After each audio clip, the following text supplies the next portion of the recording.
Histórias assombradas.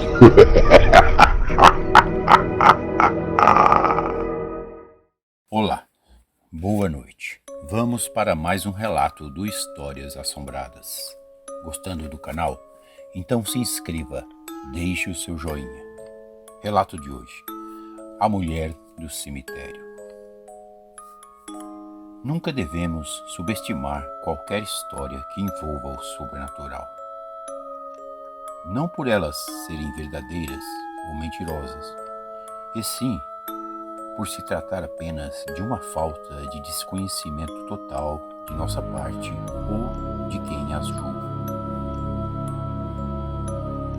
No ano de 1929, na cidade de Bauru, no interior de São Paulo, havia um homem que não dava muito valor a essas coisas e sempre debochava muito quando tinha a oportunidade.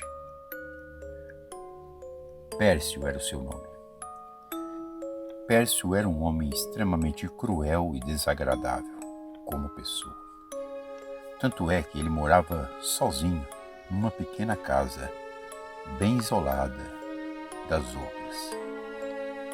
Além de ser um homem extremamente cruel em todos os aspectos sociais, Pércio também era considerado um homem mentiroso e arruaceiro. Enfim, esse era o comportamento de Pércio. Não respeitava ninguém e tampouco tinha medo das histórias que ouvia. Na verdade, ele sempre debochava. Com seus 45 anos, as pessoas sempre lhe dirigiam perguntas do tipo: por que você nunca se casou? Ele, Pércio, nunca ficava por baixo. Sempre arrumava uma resposta dessas bem debochadas do tipo: nessa cidade não tem uma pessoa interessante e nem uma mulher que me mereça. Enfim, Pércio tinha uma pequena sapataria nos arredores da cidade e por isso conhecia muitas pessoas. Na profissão, Pércio era muito bom, pois seus dias eram sempre cheios de encomendas e muitos concertos, já que naquela época não havia muitas opções ou lugares para se comprar um bom sapato, e por isso todos recorriam a um sapateiro. Mesmo sozinho ali no seu trabalho, alguns clientes sempre sugeriam para ele: arrume uma mulher para ajudá-lo no seu dia a dia. Mas, além de debochado e incrédulo, o homem também era considerado muito miserável. Bem, adjetivo esse que lhe fazia jus ao seu comportamento. Enfim, a vida seguia por ali, na pequena cidade de Bauru, entre alguns bochichos e outras conversas dessas bem típicas do local. Na cidade, o único sapateiro era Pércio, e então era comum as pessoas chegarem de cidades vizinhas procurando por quem consertasse ou fizesse um trabalho sob encomenda. E foi num dia desses que Pércio recebeu a visita de um dos capatazes que trabalhava para um homem muito rico de uma cidade vizinha. Todos diziam que o homem tinha muitas terras. Era seu Geraldo, capataz na fazenda da família Mazeu já há muitos anos. E isso despertou a cobiça de Pércio, principalmente quando soube que o senhor Mazeu tinha uma filha muito linda. Mesmo sendo um debochado miserável, Pércio sempre sonhou em se casar com uma mulher bela e rica. E foi naquele momento que ele percebeu uma grande oportunidade. O capataz, seu Geraldo, veio lhe trazer algumas botinas velhas para serem consertadas. eram muitas, e isso despertou ainda mais a ambição do homem, que, não se contendo de curiosidade, foi logo puxando conversa, dirigindo-se ao homem como se fossem amigos há muito tempo. Seu Geraldo era um homem experiente e percebeu logo no princípio que aquele homem, Pércio, tinha ambições muito acima do normal. Pércio era um homem esperto e astuto, e num breve diálogo praticamente descobriu tudo que lhe era prudente sobre o tal rico fazendeiro. O rico fazendeiro já definhava em tristeza ao saber de uma doença desconhecida que se abateu sobre a sua bela filha Joana. E por isso, o então fazendeiro queria casar sua filha. Afinal, esse era o sonho da mãe de Joana, que também havia falecido há alguns anos. Mas o mais importante foi descobrir que o rico fazendeiro deixaria tudo para sua única filha, todas suas terras e suas riquezas. Pércio ficou louco para conhecer a tal moça, que se chamava Joana, e segundo seu Geraldo capataz, era muito bonita. Foi então que Pércio viu ali a oportunidade de enriquecer e não mais precisar trabalhar de sapateiro e suportar aquelas pessoas. Afinal de contas, ele as odiava. Enfim, as pessoas que frequentavam a sapataria de Pércio sempre murmuravam umas com as outras a respeito daquele comportamento mesquinho e cruel do sapateiro. Seu Geraldo ficou ali na cidade por alguns dias, até que as botinas que ele trouxe fossem consertadas, para então partir de volta para a fazenda Mazeu. Ao partir com as botinas, seu Geraldo pagou ao rabugento homem e partiu para a fazenda, até porque, segundo ele, o caminho era longo para se percorrer a cavalo. Ele preferia ir de dia, uma vez que alguns trabalhadores da fazenda diziam que na metade do caminho havia um cemitério, que era assombrado. Caminho esse que seu Geraldo evitou na chegada da cidade e agora tentaria evitar na volta. Pércio, ao ouvir aquelas palavras, gargalhou, como sempre o fez com as outras pessoas, num tom de deboche e sarcasmo. Alguns dias se passaram desde que aquele capataz esteve por ali, e mesmo com a sua partida, ele conseguiu abalar os pensamentos do ambicioso e debochado sapateiro, que só pensava na fortuna do fazendeiro.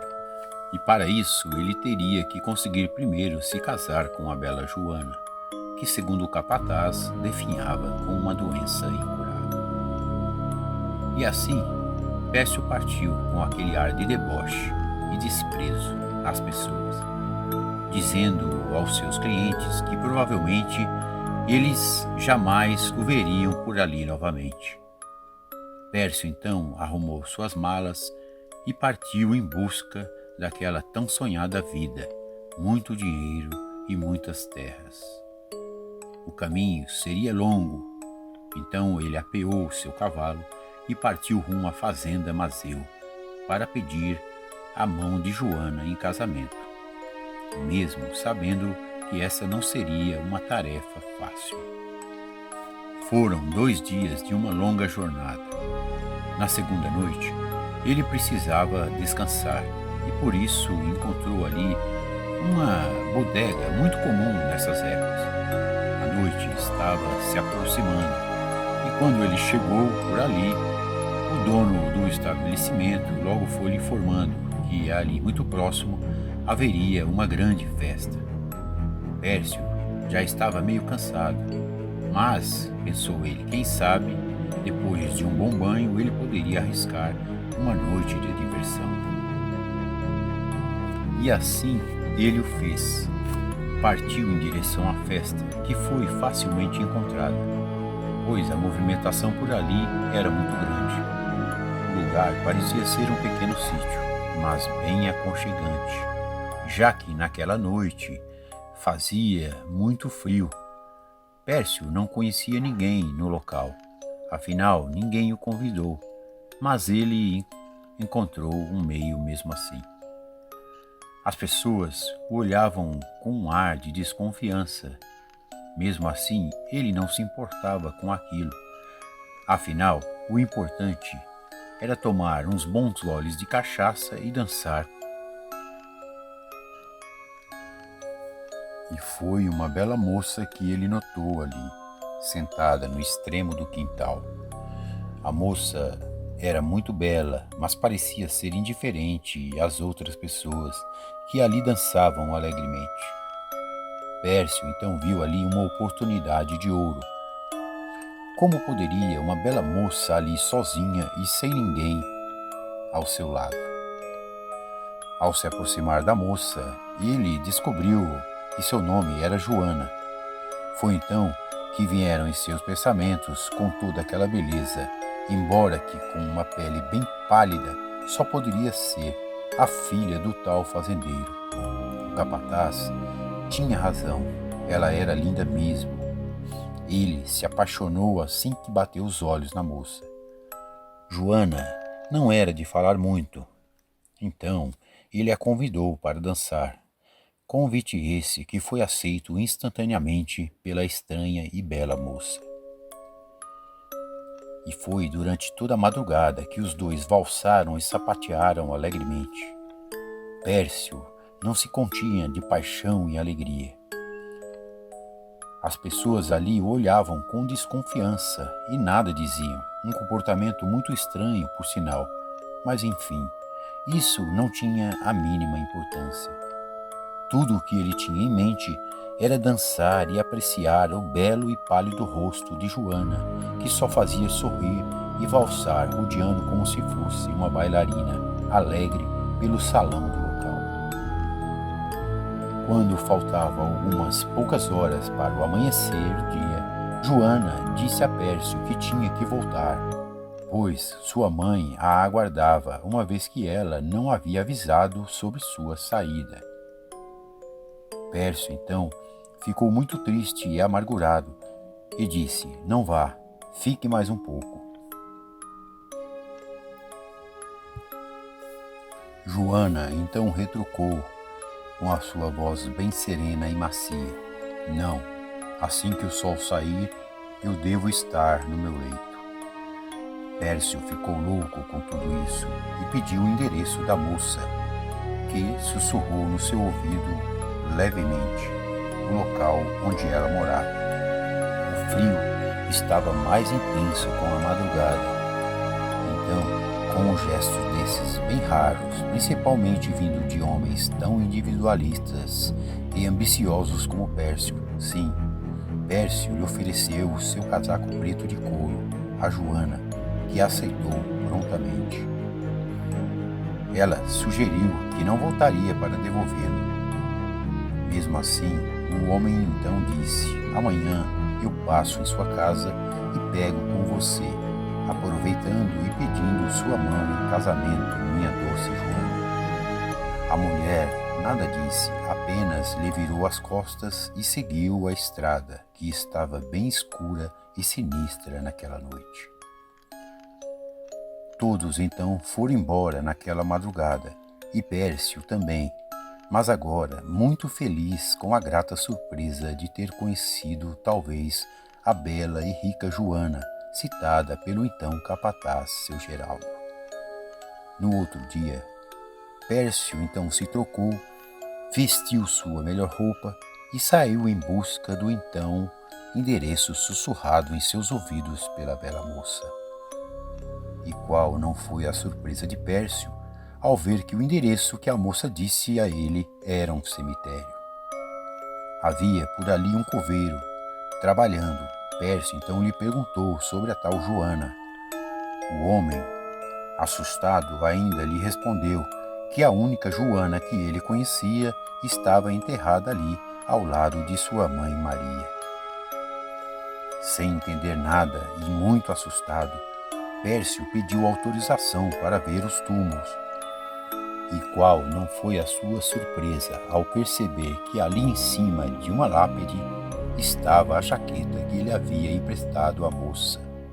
Pércio ficou pasmo, principalmente quando pegou sua jaqueta e percebeu que a mesma jaqueta cobria a foto de uma linda moça, Joana.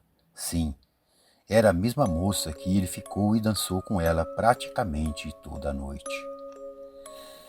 Enfim, os sonhos daquele homem se tornaram um pesadelo do dia para a noite, e mais surpreso ainda em saber que o pai de Joana era o capataz, o senhor Geraldo.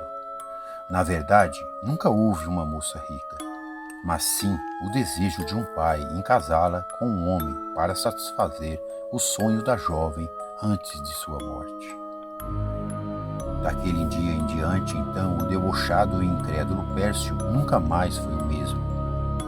Agora, ele passou a acreditar mais nas pessoas e já não caçoava como antes.